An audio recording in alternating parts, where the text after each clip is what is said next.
അധ്യായം 64. 10 കോടിയോ? സിദ്ധാർത്ഥിന്റെ പെട്ടെന്നുള്ള കടന്നുവരവ് ഭൈരവും കൂട്ടരും തീരെ പ്രതീക്ഷിച്ചിരുന്നില്ല. അവരെല്ലാവരും പരസ്പരം നോക്കി. സിദ്ധാർത്ഥിന്റെ സ്വഭാവം അവിടെയുള്ള മിക്കവർക്കും അറിയാവുന്നതാണ്. സിദ്ധാർത്ഥിന്റെ മുഖം ദേഷ്യത്തിൽ ചുവന്നിരുന്നു. അവനെ കണ്ടപ്പോൾ മാത്രമാണ് നീലിമയ്ക്ക് സമാധാനമായത്. അവൾ ഉടനെ അവനെ നേർക്ക് നോക്കി പറഞ്ഞു, സിദ്ധാർത്ഥ്, പ്ലീസ് എന്നെ ഇവിടുന്ന് വേഗം രക്ഷിക്കണം. ഇവരെല്ലാവരും കൂടി എന്നെ ഇവിടേക്ക് തട്ടിക്കൊണ്ടു വന്നിരിക്കുക. നീലിമ പറഞ്ഞത് കേട്ട് സിദ്ധാർത്ഥ് അവളെ നോക്കി. അവളുടെ മുഖത്ത് വല്ലാത്ത പരിഭ്രമം ഉണ്ടായിരുന്നു. അത് കണ്ട സിദ്ധാർത്ഥ് ദേഷ്യത്തോടെ ഭൈരവിന്റെ നേർക്ക് തിരിഞ്ഞു. ഭൈരവ്, അവളങ്ങ് വിട്ടേക്ക്. സിദ്ധാർത്ഥ് പറഞ്ഞത് കേട്ട് ഭൈരവ് നീലിമയെയും അവനെയും മാറി മാറി നോക്കി. അവളെ രക്ഷിക്കാൻ വേണ്ടി തന്നെയാണ് സിദ്ധാർത്ഥ് അവിടേക്ക് വന്നിരിക്കുന്നതെന്ന് വിശ്വസിക്കാൻ കഴിയാതെ ഭൈരവ് നിന്നു. സിദ്ധാർത്ഥ് സ്വന്തം കുടുംബത്തെക്കുറിച്ചല്ലാതെ മറ്റുള്ള ഒരാളെ പറ്റിയും വ്യാകുലപ്പെടുന്ന ഒരാളല്ല എന്ന് ഭൈരവിനറിയാം. അങ്ങനെയുള്ള ഒരുത്തൻ നീലിമയെ തിരഞ്ഞു വരണമെങ്കിൽ അവർ തമ്മിലുള്ള ബന്ധം എന്തായിരിക്കുമെന്ന് ഭൈരവ് ആലോചിച്ചു. സിദ്ധാർത്ഥ്, നീ പോവാൻ നോക്ക്. നിന്നെപ്പോലെയുള്ള മാന്യന്മാർക്ക് വരാൻ പറ്റിയ സ്ഥലമല്ല ഇത്. ഭൈരവ് ഉള്ളിലെ ഭയം പുറത്ത് കാണിക്കാതെ പറഞ്ഞു. സിദ്ധാർത്ഥിന്റെ മുഖം അത് കേട്ട് കൂടുതൽ ചുമന്നു. അവൻ മുന്നോട്ട് കടന്നു വന്നു. എന്നിട്ട് പറഞ്ഞു, ഇവളെ അങ്ങ് വിട്ടേക്കാനാ ഞാൻ നിന്നോട് പറഞ്ഞേ. അതങ്ങ് ചെയ്താ മതി, കൂടുതൽ ഡയലോഗ് അടിക്കണ്ട. സിദ്ധാർത്ഥ് പറഞ്ഞു. അപ്പോൾ നീലിമ ഉടനെ സിദ്ധാർത്ഥിന്റെ അരികിൽ വന്നു നിന്ന് അവനെ നോക്കി. സിദ്ധാർത്ഥ് അവളെ തന്നോട് ചേർത്ത് പിടിച്ചു. സിദ്ധാർത്ഥ്, നീ ഇവളെയും കൊണ്ട് രക്ഷപ്പെട്ട് എളുപ്പം പോകുമെന്നാണ് കരുതുന്നത്? നിന്റെ കൂടെയുള്ള ബോഡി ഗാർഡ്സിന്റെ ബലത്തിലല്ലേ നീ ഇവിടെ ഇപ്പൊ നിൽക്കുന്നത്? ആകെ നിങ്ങൾ എല്ലാവരും കൂടി 4 പേരേയുള്ളൂ.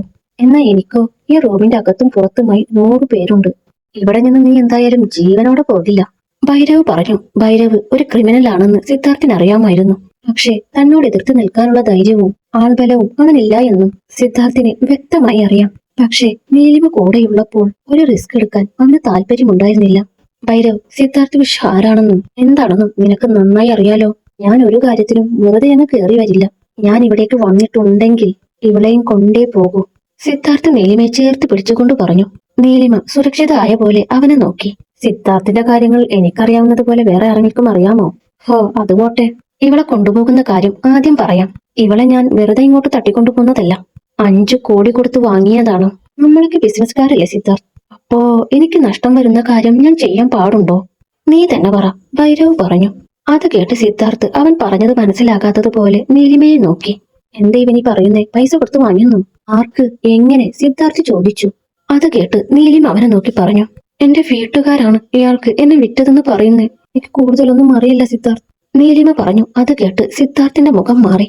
നിന്റെ വീട്ടുകാരോ? അവർക്കിത് എന്തിന്റെ അസുഖമാണ്? ഇത്രയൊക്കെ ആയിട്ടും അവർക്ക് മതിയായില്ലേ? ആ വാസുദേവൻ എന്ന് പറയുന്ന അയാൾ യഥാർത്ഥത്തിൽ നിന്റെ അച്ഛൻ തന്നെയാണോ? ആയിട്ടില്ല, ഞാൻ കൊടുക്കുന്നുണ്ട് എല്ലാവർക്കും, സിദ്ധാർത്ഥ് പറഞ്ഞു. അത് കേട്ട് നീലിമ അവനെ സ്നേഹത്തോടെ നോക്കി. സിദ്ധാർത്ഥിന്റെ സാമീപ്യം തനിക്ക് ഒരുപാട് സുരക്ഷിതത്വം തോന്നിക്കുന്നുണ്ടെന്ന് നീലിമ തിരിച്ചറിഞ്ഞു. അപ്പോൾ സിദ്ധാർത്ഥ് ഭൈരവിനെ നോക്കി പറഞ്ഞു. നോക്കു ഭൈരവ്, ഇമാതിരി കഥകളൊക്കെ നീ വേറെ വല്ലോടും പോയി പറ. ഇവളെ നിനക്കെന്നല്ല ആർക്കും വിൽക്കാൻ ഒരു വീട്ടുകാർക്കും അധികാരമില്ല. അത് വിശ്വസിച്ചു പോയി പൈസ എറിഞ്ഞ നിന്നെ ബിസിനസ്സുകാരനെന്നല്ലോ മണ്ടനെന്നല്ലേ വിളിക്കേണ്ടത്. ശരിക്കും പൊട്ടനാണോ നീ, അതോ അതുപോലെ അഭിനയിക്കുന്നതാണോ?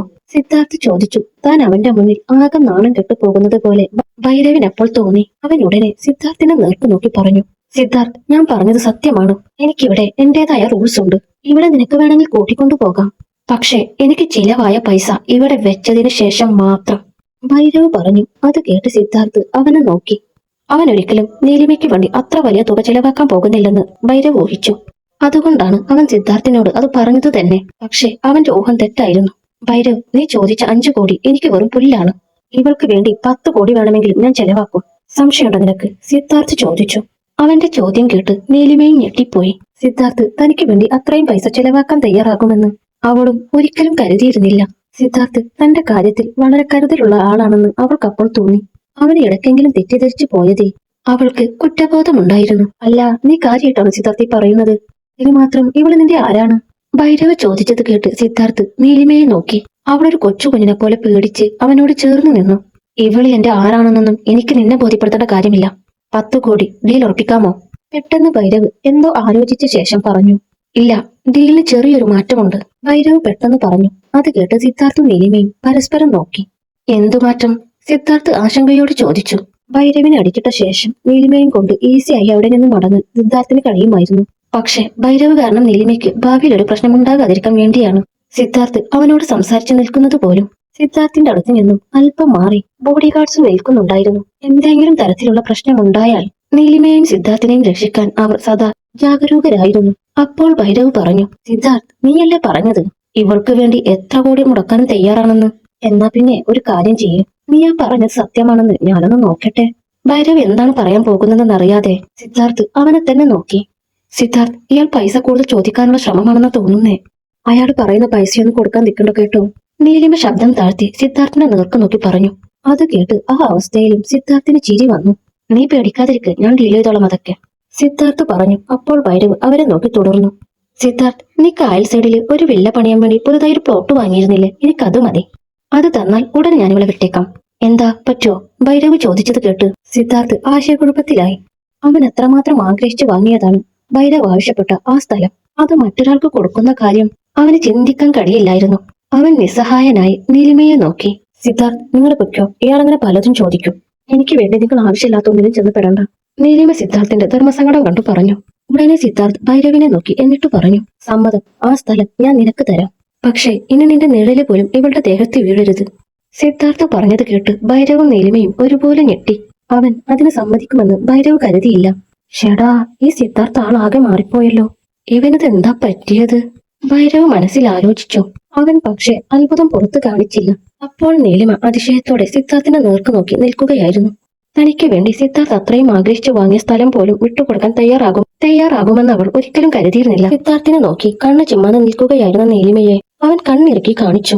എന്നാ ശരി, ആ സ്ഥലം ഇങ്ങ് തന്നെ, എന്നിട്ട് ഇവളെയും കൂട്ടി പൊക്കോ, ഭൈരവ് മനസ്സില്ലാ മനസ്സോടെ പറഞ്ഞു.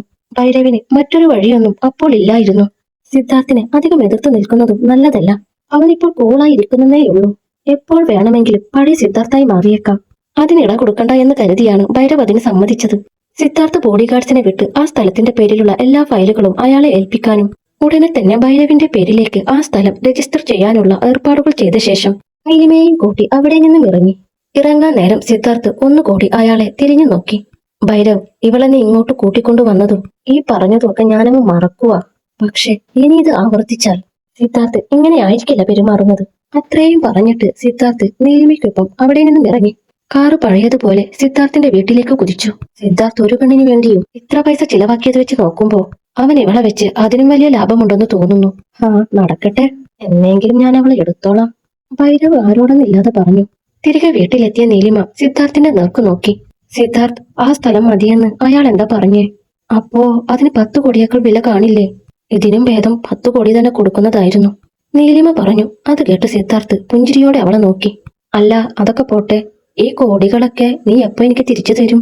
സിദ്ധാർത്ഥ് ചോദിച്ചത് കേട്ട് നീലിമയുടെ മുഖം മാറി.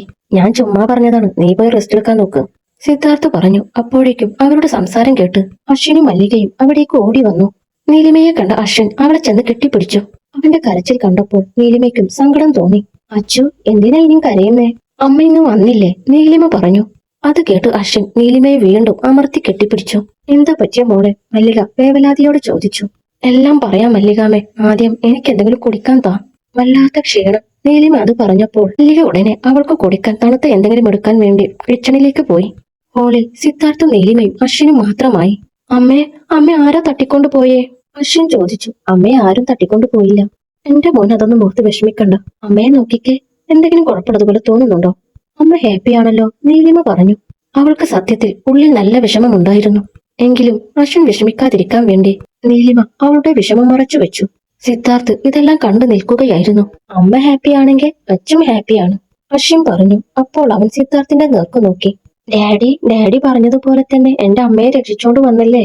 എന്റെ ഡാഡി തന്നെയാ ലോകത്തിലെ ഏറ്റവും ബെസ്റ്റ് ഡാഡി, അശ്വിൻ സിദ്ധാർത്ഥിനെ കെട്ടിപ്പിടിച്ചുകൊണ്ട് പറഞ്ഞു. സിദ്ധാർത്ഥ് അവനെ എടുത്തുയർത്തി ഉമ്മ വെച്ചു.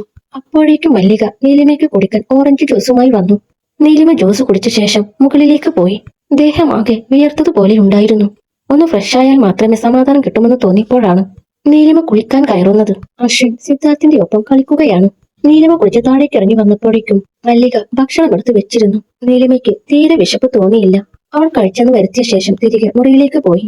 മല്ലിക എന്താണ് സംഭവിച്ചതെന്ന് ചോദിച്ചെങ്കിലും നീലിമ മുഴുവൻ കാര്യങ്ങളൊന്നും അവരോട് പറഞ്ഞില്ല.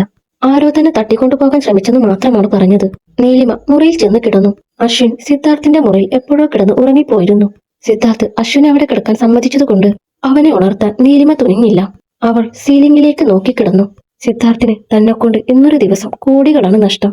അതും എത്ര കോടി വിലമതിക്കുന്ന സ്ഥലമാണ് കൊടുത്തതെന്നും കൃത്യമായി അറിയില്ല.